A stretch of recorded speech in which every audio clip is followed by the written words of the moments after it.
ডিমের কারি এইভাবে একবার বানিয়ে দেখো, বেশ দারুণ লাগবে খেতে। এর জন্য দেখো আমি ডিম সিদ্ধ করে নিয়েছি আর ডিমগুলো ছুলে নিচ্ছি একে একে করে। এরপরে দুটো পেঁয়াজ নিয়ে কুচি করে নিয়েছি আর একদম বেশি পাতলা পাতলা করিনি। দিয়ে কিছুটা রসুন নিয়েছি, ছুলে নিয়েছি আর আদা কুচি করে নিয়েছি। এবার কড়াইতে তেল গরম করে নুন আর হলুদ দিয়ে ডিমটা ভেজে নিয়েছি। এবার ওই তেলের মধ্যেই গোটা গরম মসলা, জিরা, ধনিয়া আর পেঁয়াজ কুচি, রসুন দিয়ে ভালো করে ভাজা করে নিয়ে এর মধ্যে আদা আর কাঁচা লঙ্কার সাথে কিছু চারমগজ দিয়ে এবার ঠান্ডা করে পেস্ট করে নিয়েছি। এবার কড়াইতে তেল গরম করে পেস্ট দিয়ে এর মধ্যে পরিমাণ মতো লবণ, হলুদ আর কাশ্মীরি রেড চিলি পাউডার দিয়ে ভালোভাবে কষিয়ে এর মধ্যে ভাজা ডিম দিয়ে আরো কিছুক্ষণ কষিয়ে এরপর সামান্য জল দিয়ে ঢেকে রেখেছি।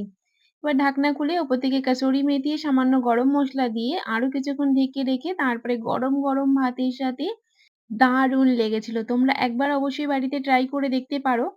তো রেসিপি কেমন লাগলো তোমাদের অবশ্যই জানিও। ভালো লাগলে ফলো করে পাশে থেকো। টাটা।